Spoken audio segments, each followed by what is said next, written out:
Hello and welcome to today's practice. This is not a traditional guided meditation per se. This is more of a quiet journey inward, a gentle exploration of one of the most profound teachings in Buddhism, the Four Noble Truths. This is an invitation to pause and to listen, not just with your ears, but with your heart, and to reflect, not just with your mind, but with your whole being. So before we begin, I invite you to make yourself as comfortable as possible. Let this be a time just for you. Switch off any distractions, silence your phone, and if it feels right, lie down or sit down in a relaxed position. Let your hands rest softly, your shoulders drop, and your breath begin to slow. If it feels comfortable, close your eyes. And with that simple gesture, allow the outer world to blur a little. Let your awareness begin to settle inward.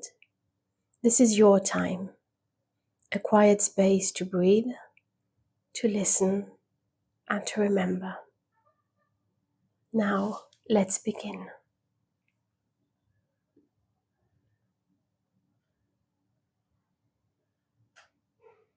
We'll begin with what the Buddha called the first noble truth, the truth of dukkha. Now, dukkha is often translated as suffering, but that word in English can feel a bit narrow. We usually think of suffering as something dramatic, illness, grief, crisis. And yes, that is part of it. But dukkha also points to something more subtle, a quiet dissatisfaction that runs through ordinary life. It's the restlessness we feel when things don't go our way, the ache of wanting something or someone we can't have, the tension of holding on to what we love, knowing it won't last.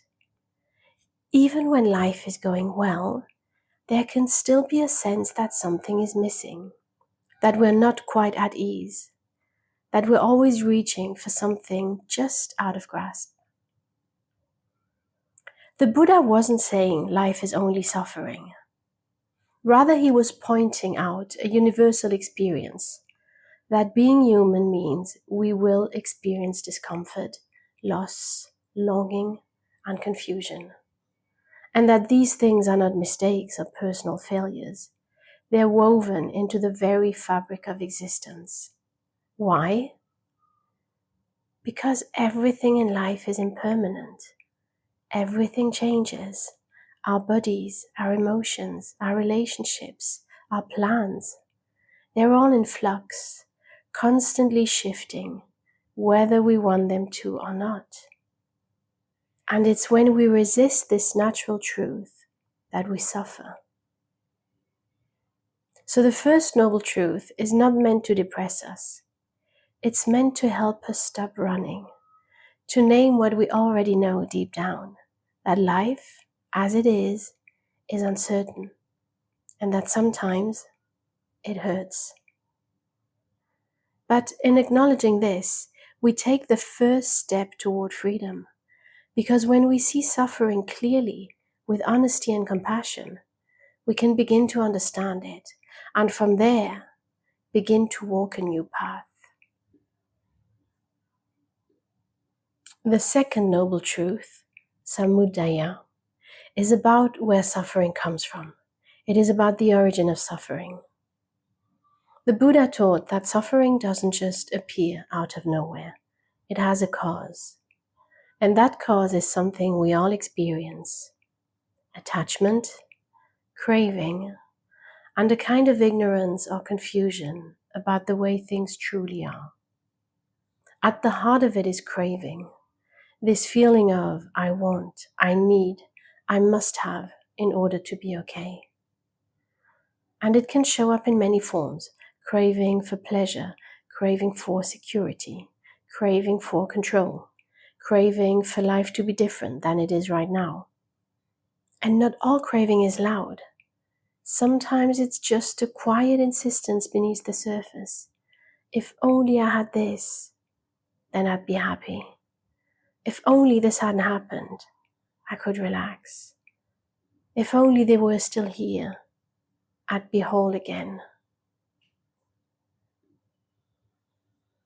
And when we do get what we want, we cling to it because part of us knows it won't last. And that clinging creates fear. It creates stress, even in the middle of joy. So the Buddha wasn't blaming us. He wasn't saying craving is bad or that we should feel ashamed for craving. He was simply pointing to a pattern that creates pain. A pattern we all get caught in because we don't fully understand the nature of things. That's the ignorance the Buddha spoke about. Not a lack of intelligence, but a forgetting. A forgetting that everything changes, that nothing, no feeling, no person, no moment stays the same.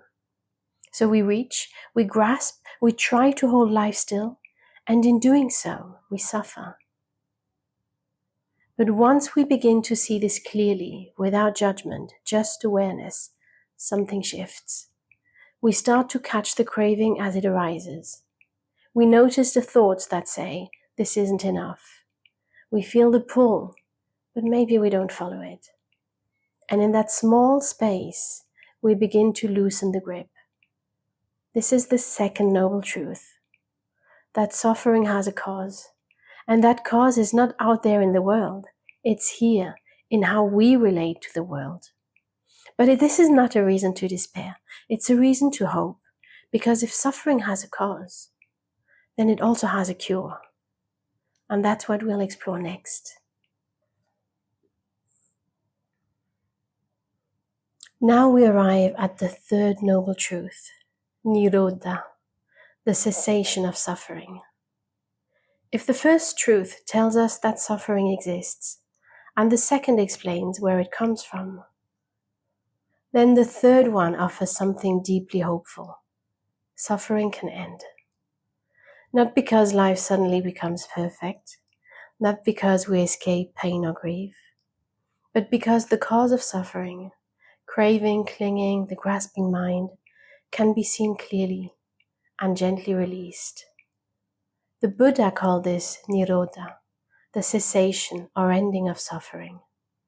It doesn't mean becoming cold or detached. It doesn't mean giving up on joy or love. In fact, it means quite the opposite. It means learning how to live in a way that's more free, more open, more steady, more at peace with how things truly are. When we let go of the endless reaching for what isn't here, we return to what is.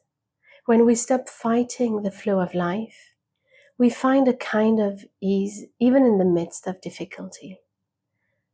This doesn't happen all at once, and it's not about becoming perfectly enlightened overnight. It's about small moments of release. A breath where you choose to let go, a moment when you pause before reacting, an evening when you stop needing everything to be different and simply rest. That's the beginning of freedom.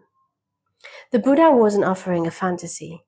He was describing a real possibility that the suffering we carry, even the ancient heavy kind, can begin to loosen, unravel, and soften. And what remains in its place is not emptiness, but peace, stillness, clarity, the quiet joy of being present with what is. This is the third noble truth, that freedom is possible. Not by changing the world around us, but by changing how we relate to it. And the path toward that freedom, that's the fourth noble truth. And it's what we'll explore next.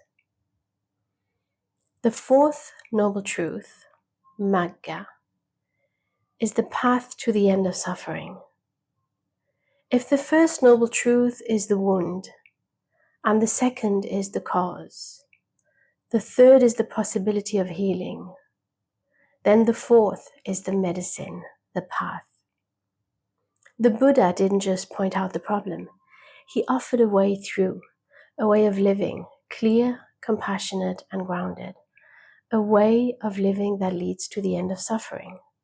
This path is called the Noble Eightfold Path. It's not like a list of rules or a rigid set of commandments. It's more like a guide, a compass, pointing us back again and again to clarity, to presence, to wisdom. The path has 8 parts, but they're not like steps to be completed in order. They are more like threads in a fabric. They support each other. They mature together over time. Let's walk through them slowly. Right understanding, Samma Ditti. This is where the journey begins, with seeing clearly, understanding the Four Noble Truths, recognizing that suffering arises and that it can end. It's not about believing something blindly, but about observing life honestly, just as it is. This is the right understanding. Right thought, Samma Sankappa. Our thoughts shape our experience. Right thought means gently guiding the mind towards kindness, toward compassion, toward letting go instead of holding tight. It means cultivating thoughts that heal rather than harm. Right speech, Samma Vacha. The words we speak matter. Are they true? Are they kind? Are they necessary? Right speech is about using a language as a tool for connection rather than division. It invites us to speak from wisdom and not reactivity. Right action, Samma Kammanta. This is the way we move through the world, how we treat others and ourselves. Right action means living ethically and doing our best to avoid harm and acting from integrity, even when no one is watching. Right livelihood, Samma Ajiva. How we earn a living is part of our path. Right livelihood means choosing work that supports rather than contradicts our values. It's about doing what we can to live in a way that uplifts rather than exploits. Right effort, Samma Vayama. Not all effort is helpful. Right effort is about balance, knowing when to gently persist, but also knowing when to stop and rest. It's about nourishing what is skillful within us and letting go of what keeps us stuck. Right mindfulness, Samma Sati. This is the heart of presence, the ability to be here fully with what is, not lost in the past, not rushing into the future, but aware, steady, and open. Right mindfulness allows us to see clearly without being swept away. And finally, right concentration, Samma Samadhi, the deep stillness that arises through meditation. It's not about controlling the mind. It's more about settling into a focused, stable awareness. A mind that's calm becomes a mind that sees, and a mind that sees begins to awaken. These 8 aspects of the path support one another. They are not rules to follow perfectly, but invitations to live with more wisdom, more care, and more clarity. The Noble Eightfold Path is how we begin to let go of suffering, not by forcing, not by fixing, but by living with gentle awareness, moment by moment, breath by breath. This is the 4th Noble Truth, that there is a path, that it's possible to walk it, and that we don't have to do it all at once. We begin where we are, and that is always enough.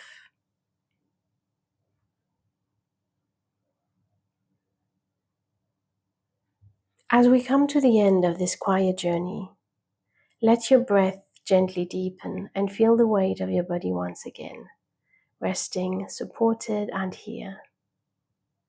You've just listened to one of the most ancient and compassionate maps ever offered to the human heart.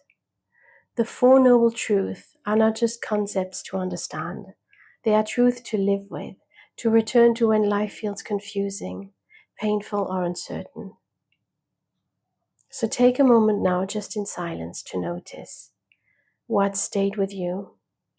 What stirred something in you? What felt true? You might feel a quiet recognition, or perhaps some questions. Curiosity about how this might apply to your own path, your own suffering, and your own search for peace. There's no need to have it all figured out. This is a lifelong practice, and you are already walking it simply by listening, simply by opening. You may wish to come back to this reflection again and again, especially when life feels heavy or when you long for deeper clarity. And you could even take some time to take notes on what resonated with you, what challenged you, and what you'd like to explore further. If this teaching touched something in you, you'll find a book recommendation in the show notes. It's a gentle companion to dive a little deeper into the heart of Buddhist wisdom. For now, you can begin to invite some small movement back into the body.